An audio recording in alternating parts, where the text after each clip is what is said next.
Hello, and welcome to another episode of the Speak for Yourself podcast. My name is Casey, and I am your host. And I am so glad that you're here joining us on a Saturday night. My guest tonight is Mr. Joshua Smith. He is the 2024 Libertarian Presidential Candidate, or one of them. And he is also the host of the remind me the name of it. Break the cycle, buddy. Yeah, right there. I had it. Yeah, I had it on the tip of my tongue. That's all right. I was like, break. Yeah. Anyway, so, man, I'm so happy that we're finally getting the chance to speak. Finally. I've said it a couple times on Twitter or in DMs or whatever. I really feel like you and I are like kindred spirits. I'll see something that you put out there, and I will completely 100% agree with most of the things that you say, more than probably anybody else in the liberty sphere, which is kind of interesting, I guess. Sure. It's just something that I've noticed. So I'm, glad that we're finally having the opportunity to speak. So I want to start off. Can you tell me a little bit about yourself and, outside of the liberty stuff, just about you and maybe your family? Sure, man. I'm a crazy ass dad of 7. We got 7 kids in the house with 1 on the way. Well, sorry, I shouldn't say 7. Been getting busy. Yeah, we have 6 in the house currently that are 11 and under. I have 2 boys that are 2 and 1, and we have another one on the way. So we'll have 3 boys that are 3 and under come December. And then we have 11 who's going to be 12 this month, and then 10 who's going to be 11 this month. And then we also have a just turned 9-year-old and an almost 6-year-old. And then, of course, I have a 19-year-old daughter that just moved out recently who I was blessed enough to get full custody of back in 2020. And she has 2 kids, so I'm a grandfather times 2 as well. Yeah, it's a crazy family dynamic, but it's really it's a labor of love that I think most people, even the people who say they wouldn't, kind of envy it. It's one of those things. Like, I come home from work every day and there's no lacking of love as soon as I walk through the door from work. If the kids are too bored to talk to me, the dog will always say what's up. You know what I mean? And so it's a really cool family life. Of course, we adopted 2 of them. They're my oldest daughter's 2 younger siblings. When I got full custody of my daughter, they needed a place to go.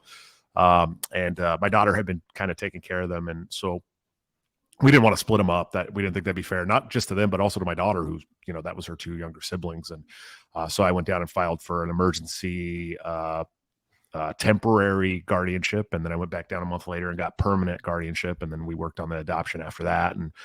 And so, yeah, man, it's a lot. But man, I wouldn't trade it for the world. That's for sure. Do you have a favorite age and then an age that you've found it to be most difficult? Oh man. My 12-year-old, my soon to be 12-year-old is definitely my boy.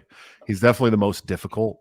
Not because, he's like crazy or anything like that, but because he reminds me of myself much, even though it's not my biological son. But he does a lot of the same things I did when I was his age, stuff that got me in a lot of trouble. I mean, I grew up rough in a rough neighborhood. I did some juvenile hall time, actually quite a bit of it, work camps and group homes and stuff like that. And so when we got them, he was going down that same path, but maybe even worse at a much younger age, 9 years old, and I see so much of me in him, and it's hard for me because I want to like scream at him and be like, listen, dude, I've been where you're going, knock it off, just trust me. Yeah. But at the same time, it's really great having a kid that's that old and has actually got a lot of street smarts. I mean, really, we could talk about all kinds of stuff with the kid, and he's very smart. And it was really cool seeing him go from never have been to school at 9 years old. He'd never been into any classroom or any kind of homeschooling or anything. Wow. Except for, I think, part of kindergarten and 1 day of first grade. And so when we first got him, the state required that we did public school with them. It was one of the ways that we were able to get those 2 kids. And so we found what's called a community choice charter school. which is much, much better than the regular public schools because you have a lot more say. It's still kind of families involved, hands-on, which is nice in the curriculum and all that. And so we got to sit down and do like a full plan for him. And we were worried for him at first, like how's he gonna maintain, how are we gonna get him involved, how are we gonna get him integrated into the curriculum, and is he gonna be able to start off in fourth grade, or is he gonna have to go back to the second grade, or and he did some testing, and they decided that they wanted him to start in fourth grade, and man, he could not write when we got him at all. At 9 years old, he did not know how to write letters. He didn't know how to do any math, but he could read because the life that they had come from, he would spend a lot of time on his own teaching himself how to read books. And he was so far advanced at reading, but could not write. And it was such a weird thing, but now he's starting seventh grade this month, the end of this month. And, he's right on track to where he's supposed to be. He's an athlete now. He plays basketball. He does wrestling. He starts football this month.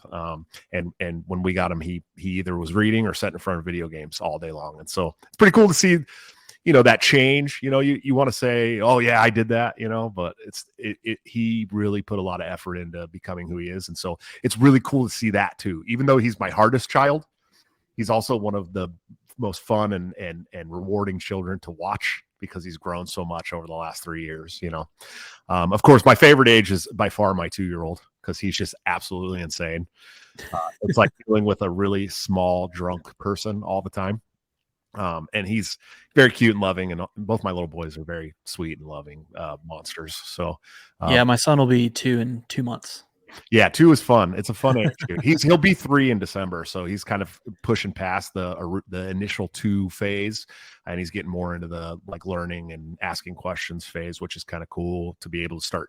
This kid who was just a toddler and a baby is now asking you questions and learning, and so that's always a fun phase too. But I love them all, man. They all have their own cool like little personalities, and it's really fun to watch and have that many around and get to be a part of their growing and learning. It's really fun to do. And, our next step is buying the farm, homeschooling all the kids, doing all the organic anarchist stuff that we want to do on our farm. And so that's the next goal. And that's the push that we're doing right now. And, I got on Tuesday, I have my real estate test, so I'll be able to buy and sell real estate even for myself, which will be nice. And so, yeah, dude, that's the thing. We're going to have them running around on the farm barefoot and riding horses and dirt bikes and growing food and learning at home and doing all the cool stuff that, kids are supposed to do back in the day before they instituted these terrible policies like the Department of Education and tried to, curriculum everybody to death and keep everybody the same. So I'm excited, man. My wife and I have been considering adoption for quite some time now. I think it's one of the most selfless things people can do. So kind of what led you and your wife to adopting? Well, it was an easy decision for me. And in fact, it's so funny because my wife, this is back when we had first met. We got together March of 2020. And by October of 2020, we had my oldest daughter, who was pregnant at the time at 15 years old, and her 2 siblings. So it was a very quick thing. But I've been blessed by God with the most amazing woman you could ever imagine having in your life. When I met her, she was basically like, I'm an anarchist. I want 10 kids. I want to homeschool them all, and I want to live off the grid. And I was like, you're amazing. I love you, and so we already had Mateo, who's going to be 3 soon, on the way at this point. And I got the call, hey, you can come down to Arkansas and pick up your daughter. Cool. So I got off the phone and we were laying in bed and I looked over and I said, hey, cause I'd already moved to Iowa. We were already living together and stuff, it's really fast because of COVID. And it was like, I was in California, she was in Iowa. I was like, I'm never going to see you if I don't just come out there now, So I came out here and with a suitcase and a backpack, and we've made a whole life here in the last, almost 4 years now. But, and so I said, I just got a call from my ex-wife's cousin saying that I can come down to Arkansas and pick up my daughter. She said, great. When do we leave? It was no question whatsoever. She was ready to go. I said, by the way, she's got 2 siblings who are at the time 9 and 6. and they're going to go to foster care, and they're going to be lost in the system forever. And we have an opportunity to maybe get them. I have a lawyer down there who said that he's pretty confident that we can do a kinship guardianship, at least temporarily, maybe permanently. What do you think about that? She said, great. When do we leave? And That's awesome. yeah, and that was Wednesday. And on Friday, I met her. We had a little Hyundai, I think, or Nissan. It was a Nissan Sentra, like a little almost 4-seater, but really a 5-seater. And I got off work on Friday or Thursday. I got off work on Thursday. So this was Wednesday. I got off work on Thursday. She was already at the car dealership trading in the car for a minivan. I met her at the car dealership. We got in the minivan. We went back to the apartment. We took all the old car stuff out of the van and headed to Arkansas. And we got to Arkansas Friday, picked them up, and brought them back on Saturday. It was that quick. And then like I said, I went down. That was October. And then in November, I went back down and went back to court and did the permanent guardianship. And so she never questioned it. She was totally fine with it from the very get-go. It was like, if I hadn't had already wanted to marry this woman, I definitely wanted to after that. She was just Yeah, for sure. amazing. And and she's great, and she's a great mom, and she's she's an organic, crunchy mom, which is great too. Like, my kids get sick, and I'm like, give them NyQuil and Tylenol, and she's like, no, I got this root and this tree bark, and it's going to make them better in 24 hours. And at first I'd be like, yeah, okay. And then I'd wake up and the kids would be fine. I'd be like, how did you do this, you witch? Some garlic that's been soaked in honey for 3 days. Dude, the garlic tincture is the first thing she runs to when everybody gets sick. And it's amazing. And I even use it now too. I've gotten away from a lot of the pharmaceuticals and stuff because of her. And we have this like ultra immune, Dr. Christopher's ultra immune garlic formula that, man, the second you take it, you start feeling whatever's in your lungs start clearing out. And she's really changed my idea of like healthcare big time. And she studied all. She went through, she had some autoimmune stuff, and she went through all this, Eastern medicine and what do they call it? Holistic mm-hmm. stuff. And she even did chelation and had all of her mercury fillings removed and replaced, and healed herself, man. And she had been injured by a vaccine. And so she's also one of the founders of an organization here called Informed Choice Iowa. That's is the lobby group for healthcare freedom. And so she's just really perfect for me, man. It changed my life in a lot of ways, but it was also exactly what I needed at exactly the time I needed it. And, I couldn't imagine ever being with anybody else. So I'm just a very blessed man. She helped me find my faith again too, which was really cool. So it was just a lot of cool stuff, man. It was one of those things where, the snowball rolls downhill, and it started real small. And then, in 3 years, we had this great, big, beautiful life that we worked hard to get. So I'm happy. I'm a happy man. That's awesome. Yeah. The next thing I want to get into is, can you tell me a little bit about your journey to libertarianism, how you found it, and we'll kind of go from there. Sure. So I was 17 in 2001 when 9/11 happened. And I would consider myself, I was a little punk kid at 17 years old, but I was still in my head, I was like, yeah, conservatives, Republicans, and George Bush, George Bush is cool. And like many Americans in 2001, I was very upset with the attack on my countrymen. 9/11 was definitely a turning point for this country in way more ways than one, and I decided that I needed to go and protect my country. They had attacked me, go over there and fight them because of what they've done here. And so I joined the military right after 9/11, not very long at all.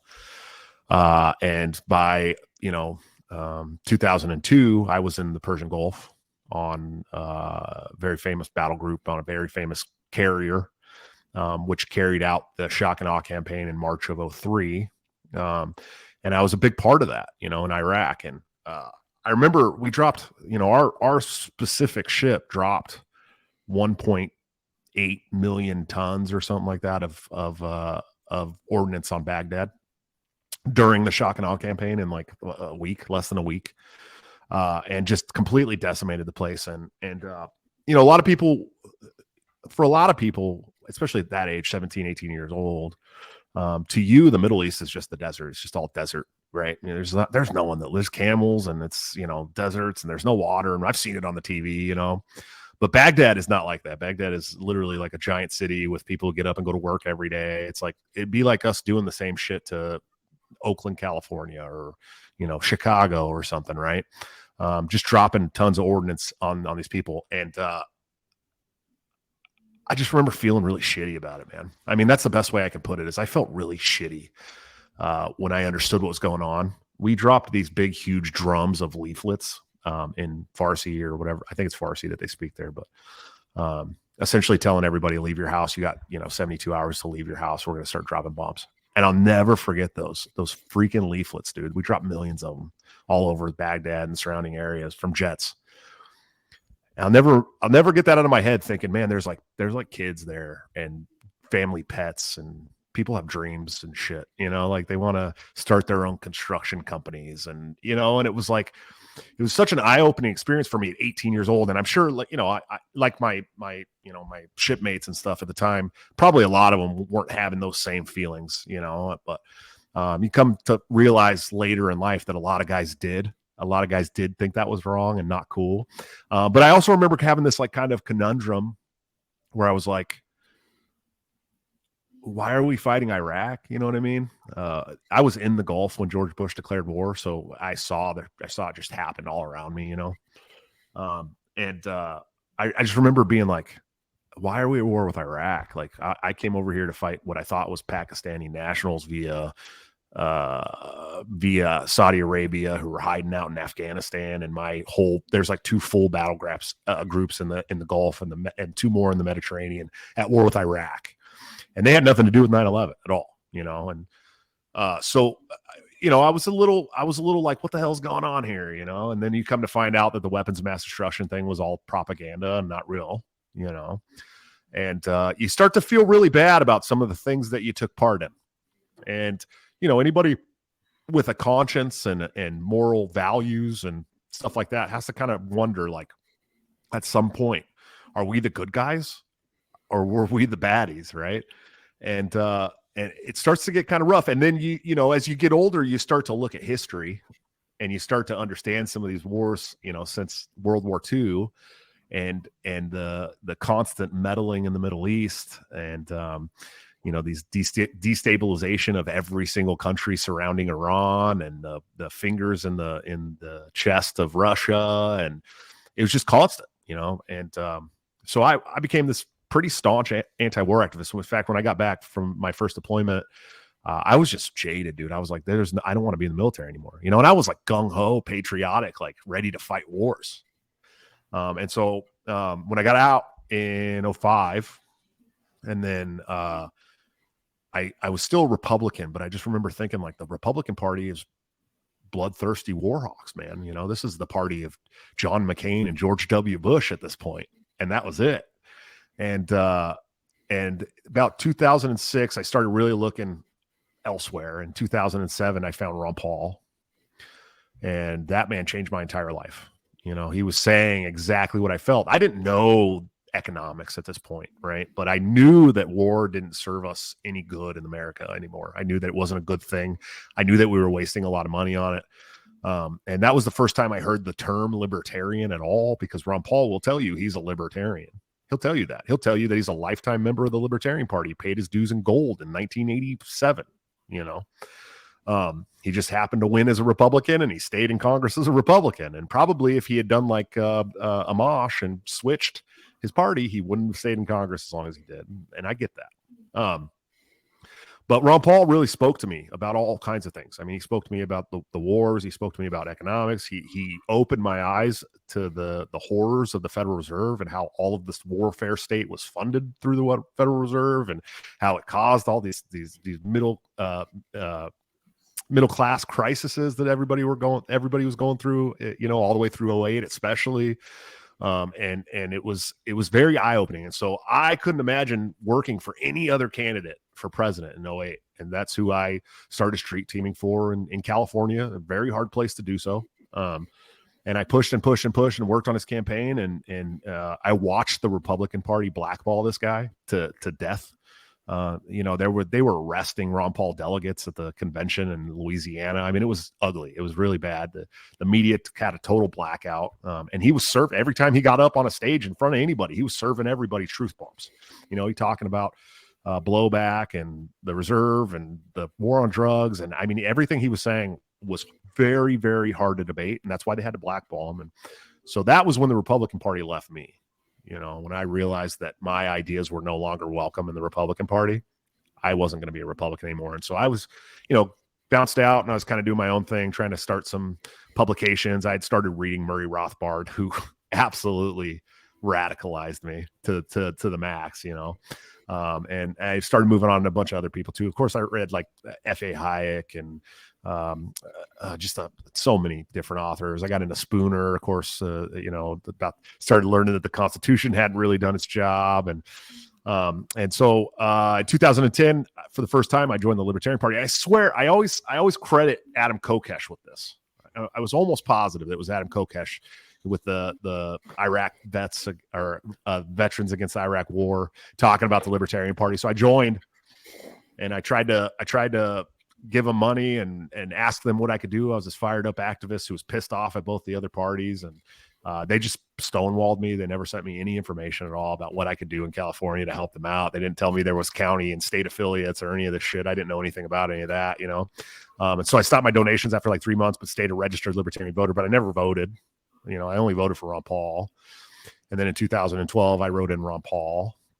And then 2015 is when I really kind of started paying attention to the party again. And of course, the lead up to Trump Hillary was such a shit show for anybody who was not one of those two old party people, and so I started watching Gary Johnson, and I was like, oh, this guy's all right. And in fact, the funniest thing I'm going to say on the show is that I was watching Nick Sarwark's speeches in 2016. Oh, Jesus. That were based, bro. They were based. They were so tough and hardcore and like ready to go to war with the Republicans and Democrats. And like, he was good. He was really good and fired. What happened?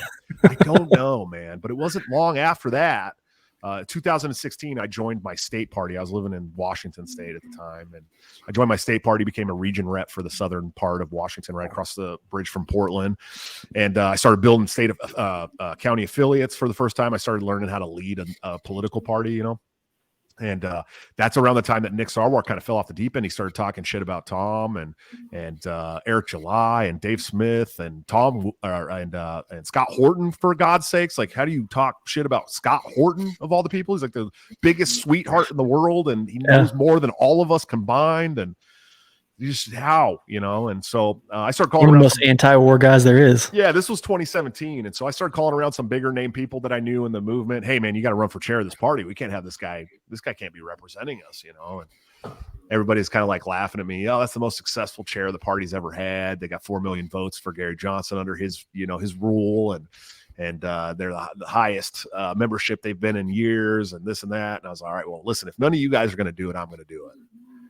And nobody knew who the fuck I was. Nobody knew who I was at all. I had a little publication called Think Liberty at the time. It had about 15,000 followers and, pretty good daily traffic to the website. So I wrote up an intent to run statement and announced that I was running for chair, thinking it would just be a challenge to the gatekeepers, to the old guard. And man, I took off. I went to 30 something states that year.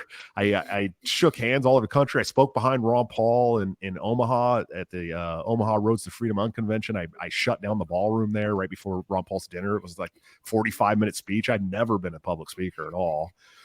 And we ended up getting like 12% of the vote for national chair. And then I ended up becoming an at-large. So I ended up being on the national committee for a term, ran again in 2020 and barely lost. I mean, by a couple of percentage, and ended up as an at-large again. So I did a whole nother term as an at-large. And then of course that brings us to where we are now, where after another term as an at-large, I ran for vice chair, won vice chair. And then, 6 months later, I had resigned, which is pretty wild. And I did put out a whole resignation letter. I think people at this point kind of understand why I resigned.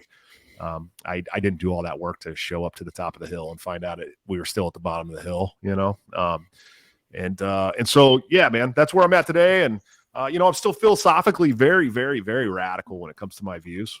I hate the federal government almost entirely, but I'm running for president to kind of try and I don't know how you put it, but like I'm not running to take power and use power, although I guess I am in some aspects. But it's also to relinquish power in a lot of aspects, right? Like there's so much power over our daily lives from the federal government that it has to be somebody going there and turn back the dial. And so that's why I'm running this campaign, man. And hopefully, I don't think I'm going to win the presidency. I'm under no illusion that I'm going to be the president in 2024. But what we can do is make an impact. We can try to get 5% of the vote, become a major party, and start, kind of challenging these other people in some big races. And it makes your candidate, whatever party, have to govern the way that they campaign, right? And that's an important aspect of politics. If they can campaign any way they want and then govern any way they want, like you're never going to get an honest politician ever. So that's where we're at today, man. That's how I got here. Awesome. Well, so I want to talk a little about your run and your campaign. Your slogan is, I guess I'll do it. And for such a reluctant slogan, you seem very intentional about running and, pretty gung ho about it. So can you go into a little bit about why you're the guy that should run on the Libertarian ticket? What are some differences between you and some of the people that I've already announced? Sure. Well, I think, I have some positives that the other candidates don't, and that's I don't have to play nice with the left. I don't have to play nice with anybody that I don't want to play nice with because I'm kind of the dark horse. You know what I mean? Like nobody saw me coming. Nobody saw me coming. I don't really care what people think about me. The people that know me already know me. I mean, people know me. People know what my views are on things. Especially in this movement. I'm not saying outside the movement, but I have started building some inroads there. And I think I appeal to a much larger swath of blue collar, middle class Americans than some of these other guys trying to play pretend politician. I think that, I've lived your plight, dude. I was a construction worker, dog. I talk like you. I act like you. I've been through the same monetary issues that you've been through. And here I am saying, hey, you know what? I guess I'll do it. Because there's nobody else like me stepping up, not in the Libertarian Party, not in the two old parties. It's all people that have come from money, never lived the life, never had to struggle. They don't understand your plight, man. And I think that that's, where I really, really differ from especially my competitors in the party currently. I think these guys none of them have lived the struggle. One of them came from the George Bush administration and was a cop for many years. One of them's kind of a trust fund kid from, the South.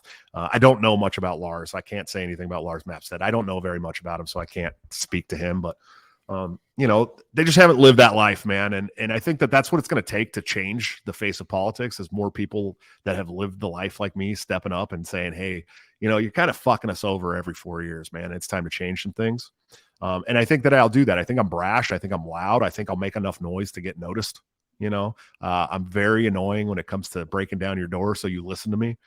People know that about me. I don't just take no for an answer when it comes to trying to beat down a door for debates or any of that kind of stuff. I'm going to keep going until you see me, but yeah, I wanted somebody good that was going to give the message, the way that I would want it given to the public to run for president in the Libertarian Party this term.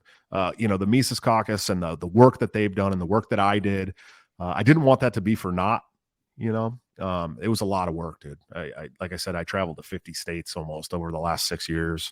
I put a lot of time up away from my family. I lost places to live and jobs and all kinds of shit to get us to that mountain. And I wanted somebody to take the torch and run for president and take that on a 50-state media tour, because that's what the presidential election is for the Libertarian Party. It's not we're going to win the presidency. It's we're going to win some hearts and minds, get that 5% and message to the public. And I didn't see anybody doing it. I was waiting for Dave Smith. I would have loved to see Dave Smith do it. That would have been great. That man, there's not many people that message better than him.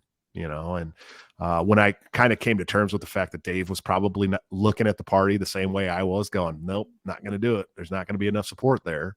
I said, you know what, someone's got to do it. And there's another aspect to this whole ordeal that the other candidates need to understand, especially if they win the nomination. The party numbers are down. The party fundraising is down. There's not going to be a lot of support for a presidential candidate in 2024. I'm sure we'll get an influx like we typically do right before a presidential election, but I'm not thinking it's going to be as big as typically it would be. And we're not going to have ballot access in a lot of states. And typically the party, what they do, we spend millions of dollars every 4 years on ballot access in several states that are hard to keep ballot access in. Or you can have a president that runs a campaign big enough to get to those states and get enough signatures and stuff like that to get on the ballot. So whoever the presidential candidate is, through November is going to have to do a lot of work in those states that don't have ballot access, because I don't think the party is going to get it done. And so I know how to do that. I've run ballot access fundraisers. I've helped petition for ballot access. I've traveled around to several of the hard ballot access states already. And so I have that going for me, that administrative luck, I guess you could call it there. But I think I stand apart from my opponents in the party, especially by being brave, by saying what we're all thinking, instead of kind of trying to play politician. I'm not going to play politician. I'm not a politician. I understand how politics work. It's an ugly, dirty game, and 99% of the people I've met in politics are absolute shitty people. I promise you, in all the parties. But I'm not going to play those games. I'm going to go out there and tell everybody like it is, and I'm going to meet people where they're at, and I'm going to tell them, hey, these are the things that are fucking you over in your wallet, in your property, in your livelihoods. This is what's doing it, and I could show you with proof and statistics that this is how it's happening, and this is what I would like to change, and these are how I would change those things. That's the important thing coming from libertarians too, right? So many candidates go out there and they talk, in these platitudes. If you read Chase Oliver's platform, it's all platitudes. There's no plan there. There's no, hey, this, 72% of fatherless children are incarcerated, or 72% of incarcerated children are from fatherless homes. There's no stats there. You don't see any stats. It doesn't tell you which gun laws that he wants to abolish right away on day one, And so I'm giving actual, like, backed up plans on how I want to go about this. I've talked with legit gun groups about which policies the president can get rid of with an executive order. I know which ones we can repeal, and I know the NFA is one of those. I know that the NICS is one of those. I know that we can get rid of the school gun ban from 1993. There's a lot of stuff that I can do as president, and I can talk to those groups about. And I have a plan for that stuff. And so libertarians got to stop talking in platitudes and philosophical theory, right? And start talking about what they can actually get done and what you can actually accomplish if you were to win these positions, because that's what people really want to hear. They want to hear, are you able to do the things to fix the things that are hurting my family, right? And if you just go out there and start giving them an economics lesson, they don't want to hear that shit. They want to hear what you're going to do economically to make their wallet fatter. Everybody wants that. Everybody wants their, more of their money and more of their property and more, better jobs. And so you got to have a plan for all that stuff, man. And that's what I've rolled out. And I think that's what my platform speaks to, is like, we have an actual plan to get this stuff done. And if you people are crazy enough to put somebody in the White House that is not establishment at all, we'll do those things, at least until the CIA takes me out. Well, before we get into like the nuts and bolts of all the platform issues, I wanted to ask, what was your wife and family's reaction to you wanting to run? My kids are stoked. They're like, my dad's a presidential candidate. What? They don't care. My wife's she's halfway there. She's not stoked about it, because after the vice chair run and when I resigned, I was like, that's it, sweetie. I'm done with politics. It's been too much for us. And so I filed, and I actually filed down here in my basement. I didn't say anything because I wasn't initially, it was kind of like a troll to run. But then I started really putting together a good team and thinking about all the positives that could come from this. And so I went up and told her, and so it was like, at first I was like, I don't know how serious it's going to be, but we'll see, sweetie. And she's like, oh, great. Here we go again. It was like that.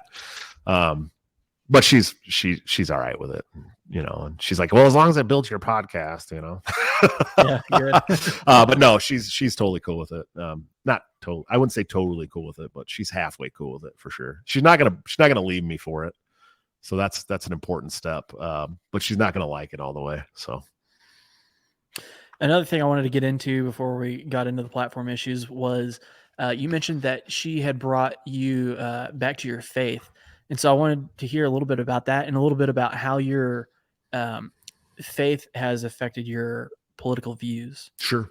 Well, I grew up, I've talked about it several times on the show. I grew up with a Catholic grandfather, very devout Catholic who went to mass every single Sunday his entire life. And midnight mass on Christmas, all that stuff constantly. My mom grew up Catholic as well, doing Reformation, all that stuff.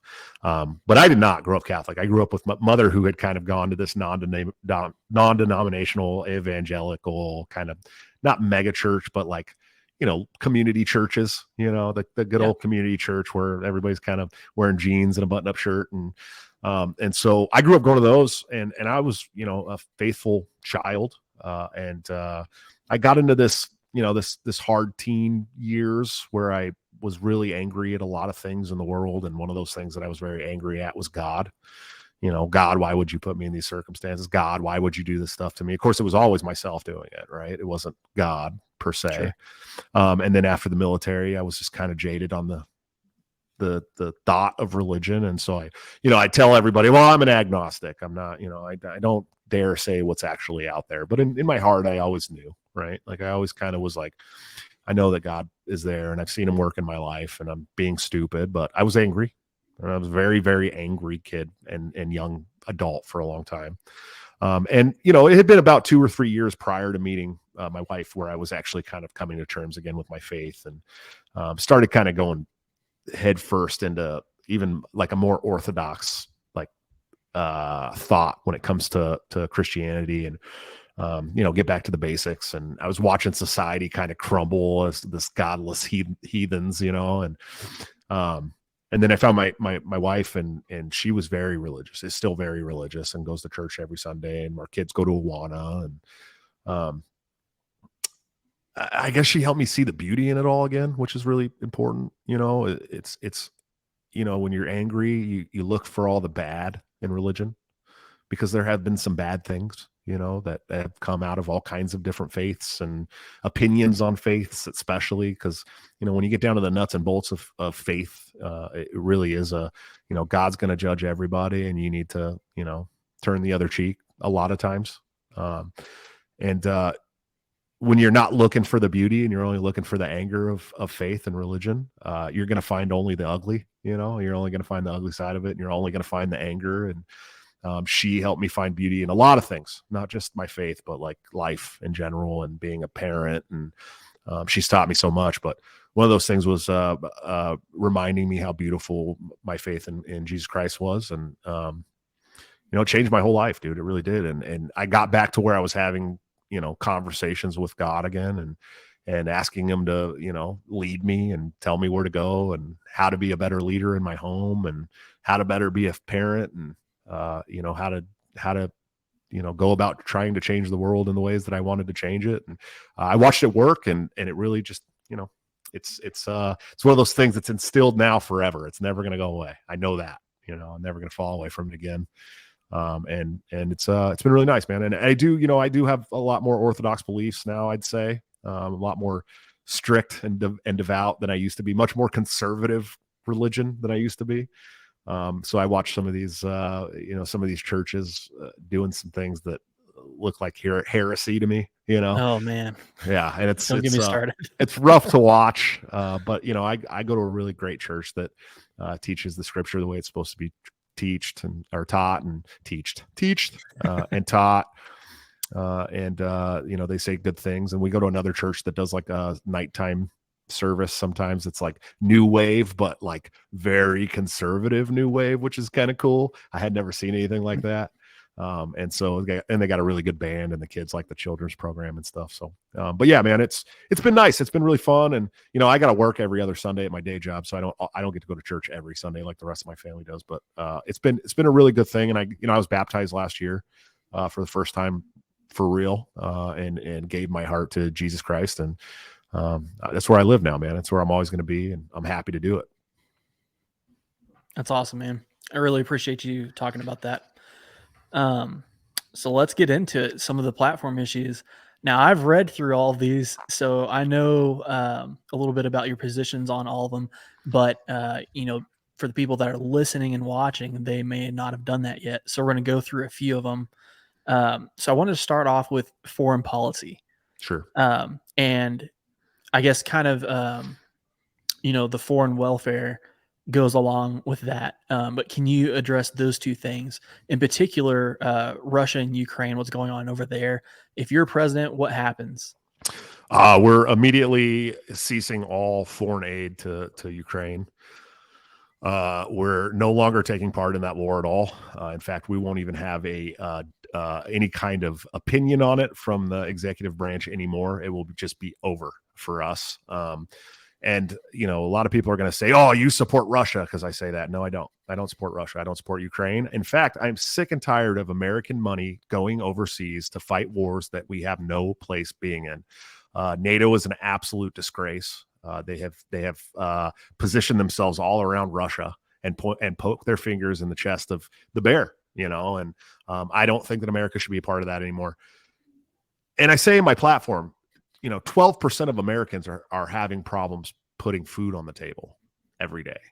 $20 a week is life-changing to somebody that's in that predicament. The middle class is not doing much better. They just aren't. It's everybody is struggling to put food on the table, to keep a roof over their head. And we got kids starting out at McDonald's making $15 an hour, which is blowing my mind. Right. I think that money is better served here. And I talk about, this foreign welfare parasite class, right?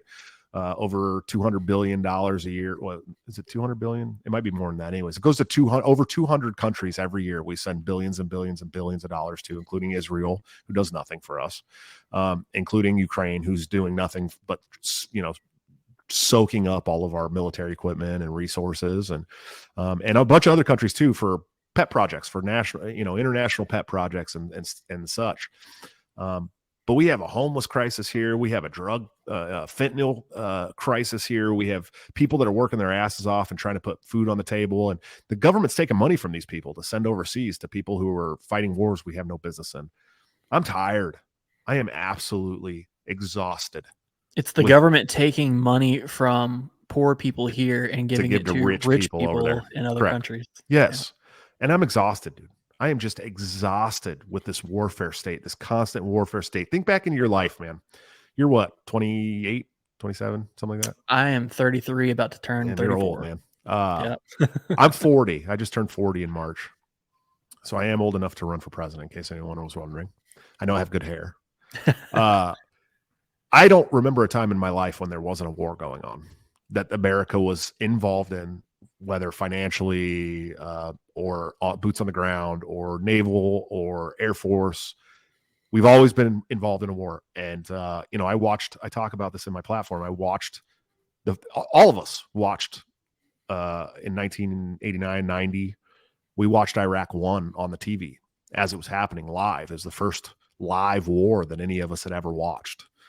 People say, "Oh, well, Vietnam was watched." Now that was all recorded stuff that was brought back from Vietnam. We watched Iraq War 1 on the television, on MSNBC, on CNN. I mean, we watched the missiles and the bombs dropping. We saw it live. That had never happened before. And since that, that was probably my earliest wartime memory. Of course, that's not the only war we had been in by that point in my life. We have never not been in some kind of war. There's never been peace. And I don't know about you, man, but I don't know any Americans in my life that aren't sick and tired of the constant warfare state and giving a third of our budget every year to fight wars that we don't belong in. This is not foreign diplomacy anymore. It has not been foreign diplomacy for a long, long, long time. It's king making in the Middle East. It's absolutely what it's been, right? It's destabilizing nations, trying to put the fear of the American military force in Iran, and taking one dictator out of positions to put our dictator that's going to work with us on the petro stuff, and then we have to go take him out a few years later and put another one in, and then we arm an insurgency, and then those guys become terrorists because we're over there blowing up their cousins and kids and dogs. And it's like, how long do you want this to go on for? Do you want it to continue to happen? because that's what all of these politicians are doing. I don't care who they are. There's very few people in public office at the federal level that don't support the warfare state in some way or another, whether it be the military industrial complex and all the contractors, or the actual wars like the McCains of the world. It's sickening. I'm tired of it. The constant unneeded death and destruction of innocent people. 500,000 dead Iraqi children, dude. Is that worth it? Do you want to keep sending your money for that? Because it's happening in Ukraine and Russia now. It's going to continue to happen in all kinds of other countries as long as America keeps doing what we're doing foreign policy wise. And so it's time for it to stop. I'm ending all the wars. I'm ending them all. Everything that we're a part of is over. I'm starting to shut down international military bases that aren't seen as 100% needed for the safety of Americans, which are very few, very, very, very few. I'm bringing our troops home to spend time with their families. As you know, a vet dies by suicide every 8 minutes. It's not worth it to me anymore, man. I have had too many friends gone. I know that everybody who listens to this has lost a friend to suicide that has been in the military. Almost every single person that listens to this will have lost a friend. The cost is too high. I want a more acute mental health for the troops that we bring home. I'm okay with spending whatever we have left in the budget after I cut the income tax to take care of the people that we bring home and hope that they can get back to normal in life with their families. And we're just done. That's it. We can look and help them find a new purpose. I think that plays into it a lot too. And I think we give it some time, of course, and then we look into how that has failed or succeeded. And then we go from there. But right now, the whole country is all about war. I mean, so much of these industries are propped up by the warfare state. And it's like, some of these people are going to have to fail. Some of these war contractors, especially, they're going to have to fail for them to understand that the warfare state is not a money-making business anymore, but it's going to happen. And that's what I would do. I would from the executive branch, none of these wars are constitutional anyways. None of them have had congressional approval, not since I've been alive. Right. Except I think 2001 is the only time, right? And then we find out that the only way they got support for Afghanistan was through lies and propaganda and rosy pronouncements. Anyways, if you haven't Googled the Afghanistan papers, you should definitely do it right now, or at least when this is over, because our government knew it was an unwinnable war. They knew it was going to last 20 years. They did it anyways, and they lied to you and said that they could win it. And then they got defeated by a bunch of sheep herders with busted up AK-47s that lived in mountains, dude. And I just, I'm done. I'm done. I am fed up. I'm exhausted with the warfare state. If you're not paying enough attention, man. I mean that. There's not many veterans out there that won't tell you the same story. I assure you of that.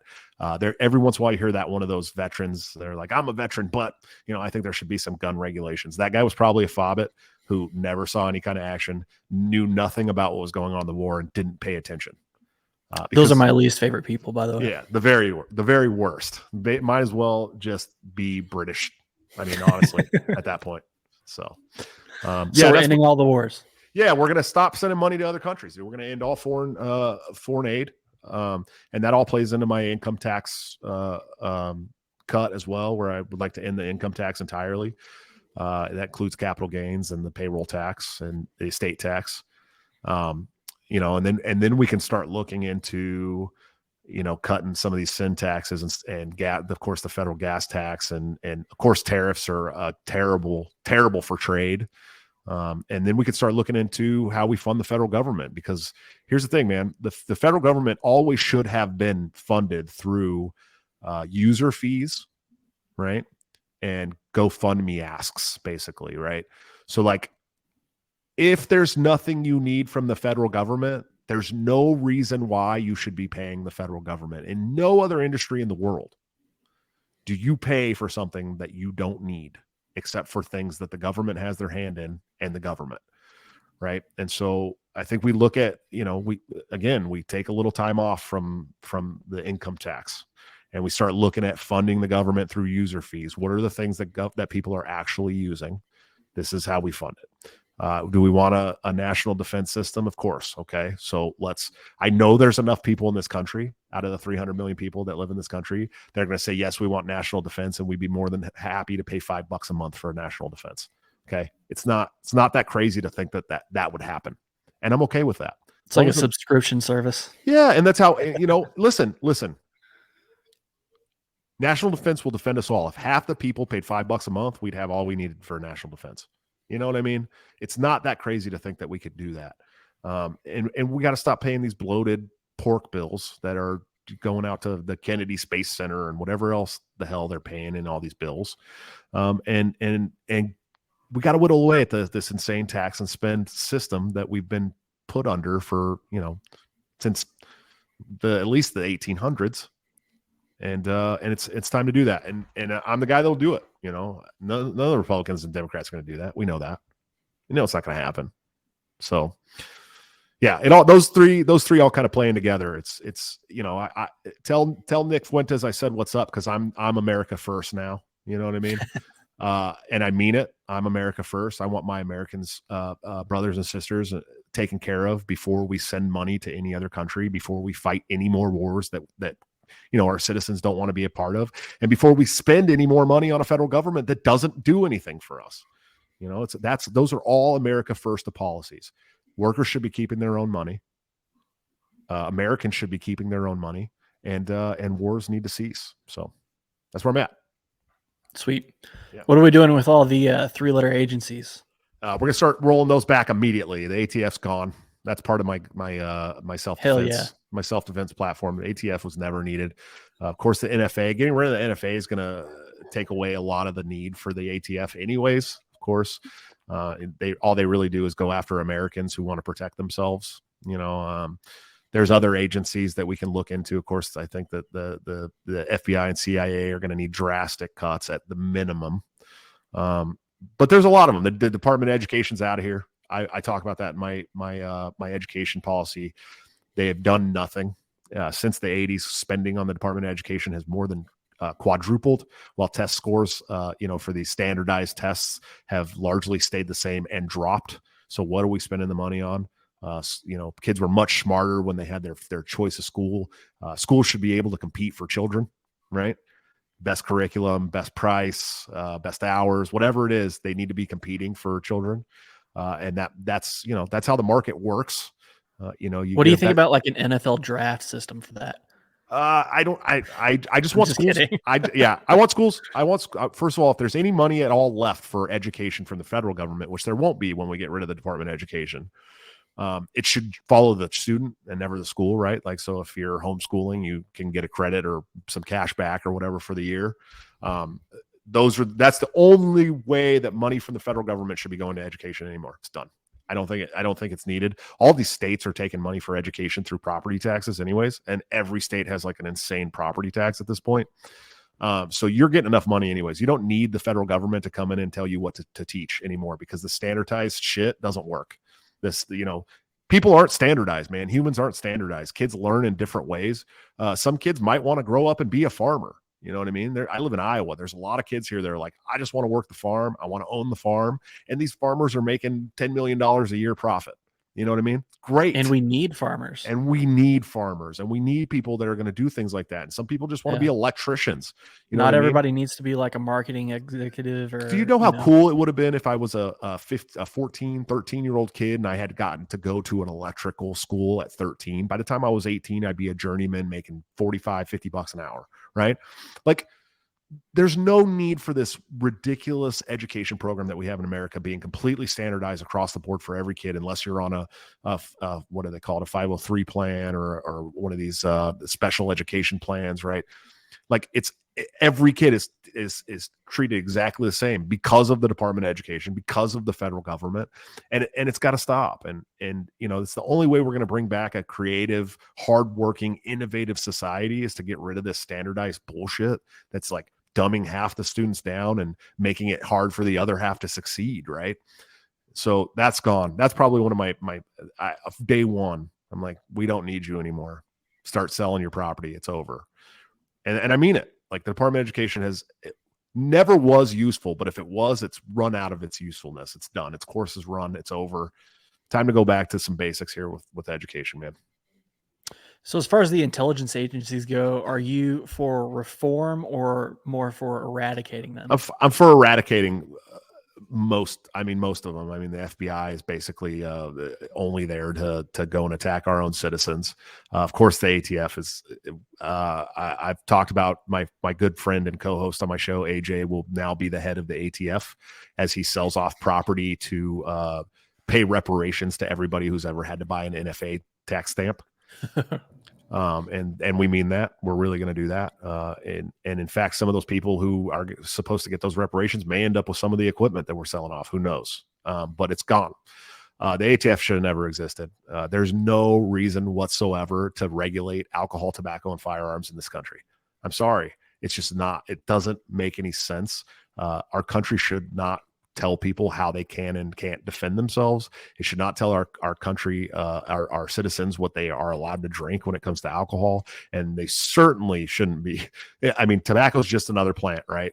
Look what happened when they started regulating tobacco in the United States. It used to be all natural, straight from the plant, rolled up in some, paper made out of trees and smoked. Now there's 170,000 chemicals in it. That all started after regulation. Come on, dude. You're not doing your job, and so they're gone. That's day one cutting the ATF. That's a day one policy issue for sure. Let's go. I mean that. So this might be putting you a little bit on the spot, but as long as we're talking about guns and firearms and all that, what would you tell someone that is not, libertarian inclined or liberty inclined, as far as guns and all of that, when it comes to like school and public shootings? Do you have any sort of answer to how we can prevent that, or if we can at all? Sure, I have a policy plank that's geared really towards that for the people. And I've talked about this. All the gun alarmists, right? Like all the people that want to take away guns and abolish the Second Amendment. I'll tell you this, man, it's much easier for them to say, we just need to get rid of the guns and then go home and never do anything. Right. But I'll tell you, I looked it up the other day. 91% of school shooters are from fatherless homes. 91%. And if you're at all familiar with title of the Social Security, let's see, what is it? Title IVD. I always mess this one up. Is it 4D? No. Anyways, so I got on my phone here. Okay. I know what it is, and I'm just being an idiot about it. It's actually a policy point on my website. So if you guys go there, it's under the parental rights section of my platform. And it's title IVD, I think, of the it's title IVD. I was right. Of the Social Security Administration. Is basically, this is how it works. So every state that has a child support program, for every $2 that they spend on the child support program, they get $3 back from Social Security. Okay. So they're incentivized to separate homes, to separate families, collect child support from one person and give it to another person, and they get $1 for every dollar they collect, basically. Okay. This is huge. If you're not familiar with this is huge. Ever since that has been instituted, we have seen fatherless homes increase, tenfold. 71% of violent crimes in America are committed by fatherless people, fatherless children. That's saying a lot, right? And if you look at some other stats too, some of these school shooters, Audrey Hale passed her initial target, was not a gun-free zone. She passed by it to go to the church school in Tennessee. And that's not the only person that has done that. In fact, I believe the Aurora, Colorado shooter did that. There was a large number of school shooters that had actually passed by their initial targets because they weren't gun-free zones and went to a gun-free zone to carry out their crimes. But the number one problem in America today, in my opinion, is fatherless homes or single parent homes. And, people are like, geez, Josh, how could that be? Well, look at the stats. Look at the stats of fatherless children, man. It's bad. It's the worst highest stats for some of these things I've ever seen, including violent crime, including school shootings, including incarcerated youth. I mean, it really does breed a generation of violence. And if you look at the violent stats in America, as single parent homes have risen, violent crimes have risen right along with it on the same exact line. I mean, it's uncanny how immediately, by looking at those stats, you can tell what the problem is. You can tell what the issue is.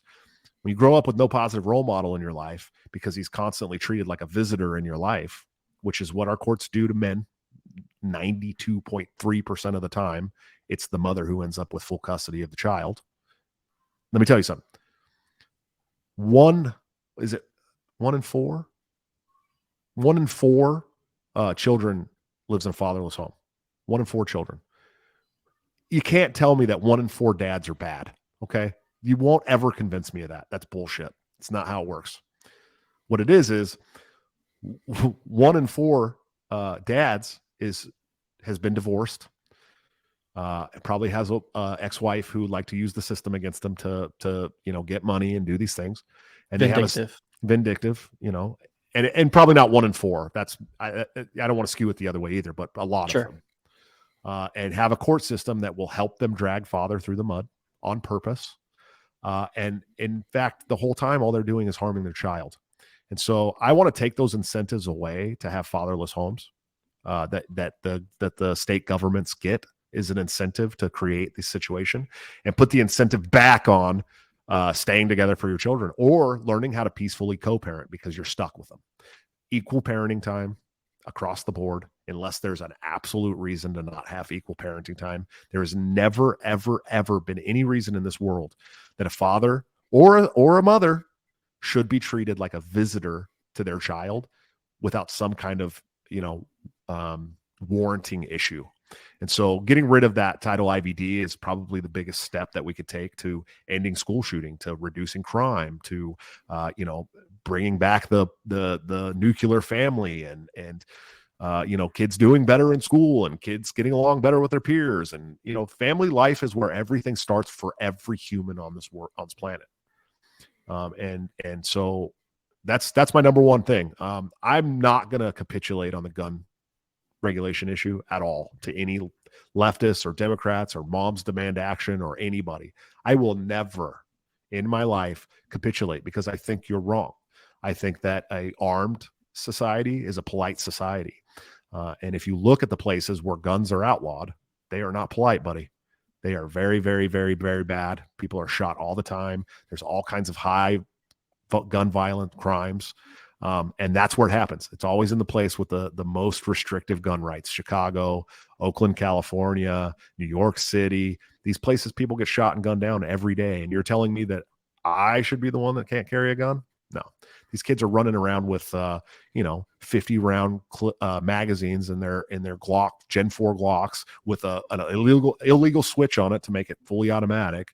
And you're telling me that the NCIS is working? You're telling me that it's working? It's not working. It's not helping anybody. It's making me so I can't go get a switch, right? And defend myself with one.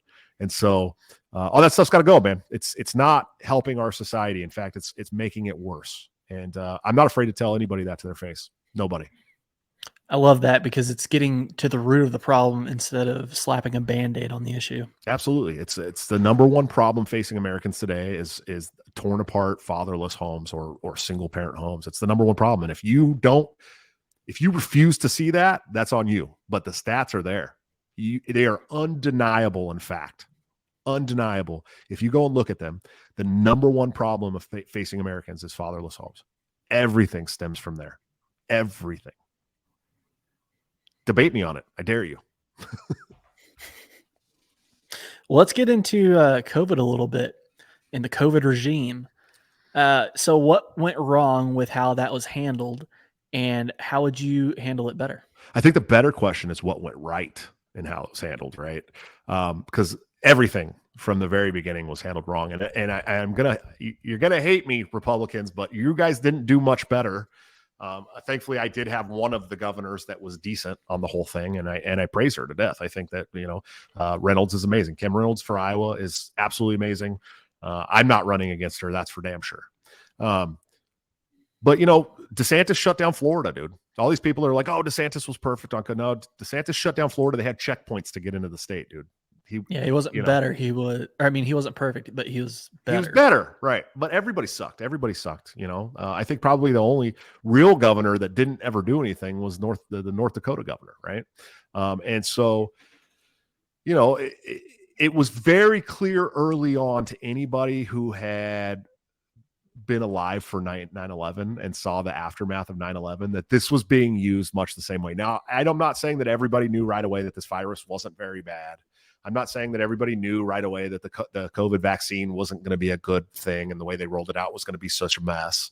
But I am telling you that if you've ever watched a national emergency in real life, in real time, you knew that the government was going to use it to their advantage for all kinds of bad shit. It's how we got the Patriot Act, man. You know, it really is. It's how we got the a bunch of these NDAA bills. It's all used to use the safety of the population as a fork and a cudgel to get past all your terrible tyrannical plans. And anybody who says that that's a conspiracy theory is either doesn't know what they're talking about at all or is evil. That's the only outcomes from saying that those are conspiracy theories. That's the truth. That's what our government has always done for 100 years. So, you know, either you don't know your history or you support these tyrannical measures and you're an evil person. And I can tell you for sure that, you know, we are going to investigate. Should you guys be crazy enough to put me in the White House, which is where, you know, people like me actually belong there. You know that it's not these high society rich elites that have never lived in your shoes. But if you're crazy enough to put me there, we're going to investigate Fauci. We're going to investigate the SAFER. We're going to investigate the federal COVID task force and Pfizer and all of these people who have been a part of this crazy COVID regime are going to be investigated, and we're going to prosecute them. I'm going to push that they're prosecuted to the fullest extent for crimes against humanity. I have never in my life, and like I said, I lived through 9/11. Okay, I saw all the shit that came after 9/11. I saw this, you know, the start of TSA. We used to be able to just walk. My mom used to be able to walk me as a child up to the airplane gate and put me on the airplane. Okay. I watched some crazy shit happen in my life.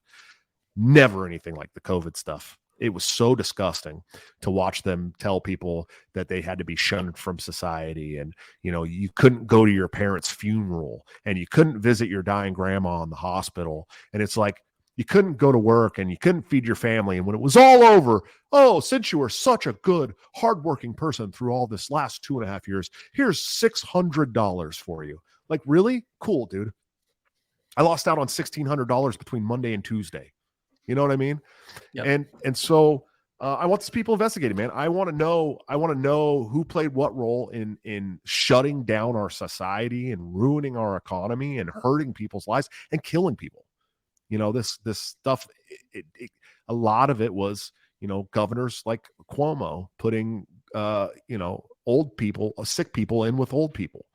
Of course they were going to die. We knew that old people were more susceptible to this. We knew that fat people were more susceptible to this. We knew that people with diabetes and heart problems were more susceptible to this. Everybody knew that. They were talking about it on the TV right away. Dude, how he evaded accountability on that is beyond me. I'm just Italian, but it's cool.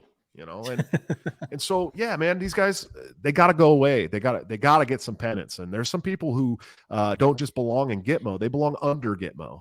And I want to put together a committee that's going to go and investigate these obvious crimes against humanity and prosecute these people. And I mean it. I mean it 100%. They deserve to be prosecuted and put away. Let's go. Love it. One of the last things that I want to get into is transgender ideology and all of that you have under your child protection tab under your platform issues. Sure. Listen, man, we talked a little bit about healthcare with veterans, which I think is very important. I think that if we're ever going to have a polite society again, when we bring all the vets home that have been, you know, fighting wars for the last 20, 30 years, they're going to need some serious healthcare to get back to normal and to understand that, you know, war is not good for the country because that's all they've known. Right. But what we didn't really talk about is the absolute insanity of the current healthcare system in the United States in general.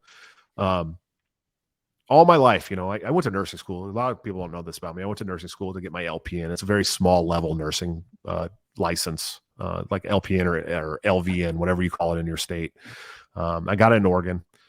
We had to go through psychology classes and stuff like that. We learned a lot about psychology. And one of the normal themes of psychology, one of the reoccurring themes of psychology is that when you're working with somebody with mental health issues, the best course of action is to always try to get them to come to terms with the reality of their situation.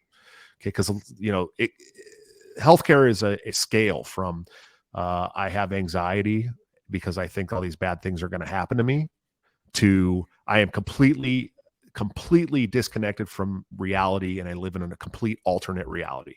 Okay. That's the scale in healthcare, right?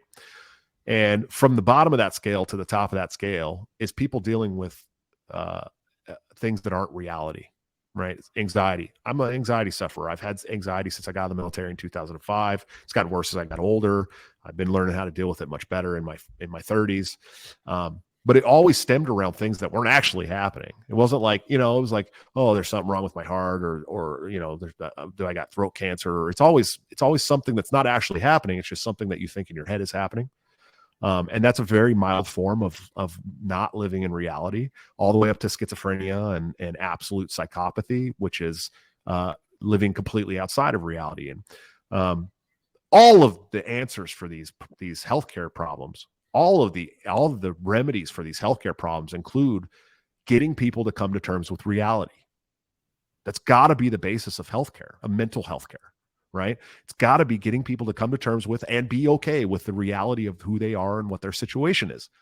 If you're not actively working as a healthcare professional to get people that are living outside of reality to live back in reality, you're not doing your fucking job and you should quit today.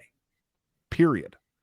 And I want to preface this with, as an adult, I don't care what you do with your own body, man. I don't care. I don't care if your name is Jim and you want everyone to call you Jenny and put on a wig. I don't care if you want to graft a forearm dick to your forehead and walk around like that, as long as you have underwear on your forehead when you're around my children. You know what I mean? Because they don't need to see your forearm dick on your forehead, right? I don't care what you do, man. But when you start getting into this process, and a lot of people tell you, oh, you're crazy. That's not actually happening. Bullshit, dude. All of us know that doctors are pushing these medications on kids that are irreversible. Okay. These basically hormone growth blockers, right? We know they're causing irreversible damage, and we don't even know the extent of the irreversible damage because they've been around not so long enough to have like long-term safety and efficacy data, right? Just like the COVID vaccine didn't. So we don't even know the full extent, but we do know that doctors are prescribing this stuff to minors under the age of 18, under 16, under 13 years old. We do know that there's people already doing these surgeries, pushing these surgeries, and they're a vanity project. And it might as well be the most evil plastic surgeon you've ever met, laying on piles of cash like Scrooge McDuck, chopping off boobs of 15-year-old girls so they can go around and call themselves Peter, dude. Okay. That has got to stop in this country, because listen, when I was a kid, if you were depressed and bored and didn't feel like you fit in, you just became an emo kid. Okay.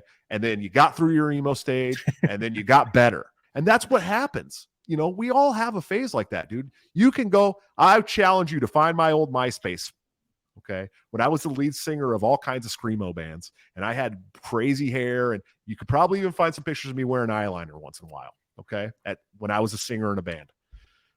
I played guitar in a pop punk band. So yeah, I played bass in pop punk bands. I still love pop punk music. Okay? Hell yeah. But we all have these phases, right? When I was about 10 years old, my sister was about 5 years old. She came out of my room one time and she was wearing my skate shirt. It was like the old striped shirts with the solid colored sleeves and a hood on it, but it was like a t-shirt and like a pair of my Jinkos and a pair of my skate pants, right? And she came out and she said, everyone's going to call me Kevin now. I want to be Kevin. 5 years old. And this went on for like 9 days. My sister wanted to be called Kevin, and she was a boy now, and that was it. And when that 9th day was up, she was playing with Barbies in her room, dude. You know what I mean? She was not transgender. She's just a kid doing kid shit. This is what happens. It's all part of growing up, man. We all do stuff like that. And now we're in a place where we have adults who are mentally unwell. I mean, I'm not saying all transgender people are completely mentally unwell, but it's probably a large majority of people that don't feel like their body is their actual body probably aren't mentally well. And that's I not mean, mean to say. personally, I think that's a prerequisite for it. Sure. I don't think that's mean to say. I think it's normal to say that. Yeah. And I think that a lot of, at least my trans homies, I got homies that are trans that are conservative, and they say the same thing. Like, yeah, I'm not normal. It's not a normal thing. And I'm trans identified, but I'm not actually a man, right? Or I'm not actually a woman. They know. But like, we have these adults with these mental health issues that are pushing to have kids treated the same as them because they want to feel like part of the in group. It's like you already had problems feeling like part of the in group, so you became a different gender, and you're doing this, and now you're pushing to have kids do this stuff, and you're evil. You're an evil person if you're pushing to have kids do this stuff. So I want to treat the doctors, and I have a similar frame of mind when it comes to abortion. I don't want to. It's not that I want to go and prosecute women who want to terminate their pregnancies. I would like to go and prosecute doctors who perform these murders, right? But I feel the same way about this transgender ideology and issue, that pushing it on kids as a doctor should be a crime punishable the same as a federal crime for child sex trafficking. Okay, if you're using a child to make money on an issue that you know better on, biology, psychology, that what you're doing is wrong, we're going to put you in jail. That's where you belong. That's where you belong. And I believe that 100%. And a lot of people say that's my most non-libertarian view, but I disagree. I think that no matter what framework of society we live under, even if we got rid of the whole government and we lived in little awesome Hapa communities and the Liechtenstein that you want to be in, that community would still have to be responsible for taking care of people who harm children. Period. Or I'm not going to live there, or I'm going to fight everybody that lives there. And so, I think with libertarians, the caveat is whether or not you're dealing with an adult or a minor. Sure. As the libertarians, if you're dealing with adults, you believe adults have the right to do whatever they want to their body, Right. Yeah, like I said, graft a forearm dick to your forehead, man. I don't care. Yeah. You're gonna hate yourself in 10 years from now. I'm watching this. I'm watching a lot of these detransitioners, and I feel terrible for them because a lot of them started real young at 17, 16 years old. They were lied to about all kinds of stuff, and now they have all these issues. And I follow a lot of them on Twitter, and they're brave. Though I think detransitioners are much more brave than people who decide that they're a different gender someday. I think 100%. These people that are able to kind of disconnect from the ideology and say, you know what, it harmed me. It made things really bad for me. And then they get attacked by their old friends and colleagues and stuff like that for coming out as, hey, this really hurt me. Excommunicated, we shouldn't be doing this to children. Like, that's brave. That's fucking brave to me. And I want to see more people that are having those issues. I don't want to see more people have those issues. Don't get me wrong. But I want to see more people that are having those issues come and say it out loud and say, this is what you're going to have happen to you if you do these things, because we got to stop messing with the kids. I said it in my bio. I said it in my platform. Messing with our children is the linchpin to the powder keg, dude. You pushed us around for a long time with your Antifa shit and calling us all Nazis. And anytime we disagreed with communism, we were Nazis. But now you're pushing a gender ideology on our children through schools, through public displays of all kinds of terrible shit. We're done with it.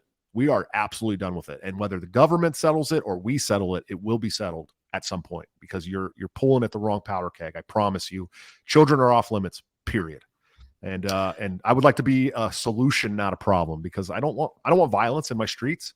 I want a peaceful resolution. You should always want a peaceful resolution. And peaceful people are some of the scariest people, because when they're not peaceful anymore, it's because you push them too far. And I'd like to be the solution. I think that is a solution. If you're a doctor that's pushing these things on children, jail right away.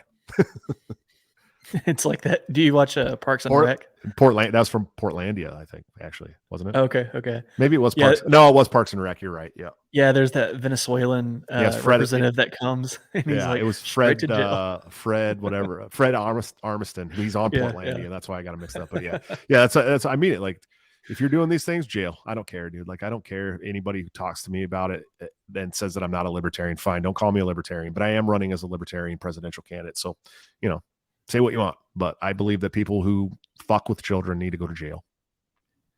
Yep, 100%. And I think and I hope that there's going to be a national reckoning in the next 10 years as far as detransitioners go, because you're going to have these people coming out of the woodwork, and basically, if you get enough of them, it's going to be a real problem for the narrative on this.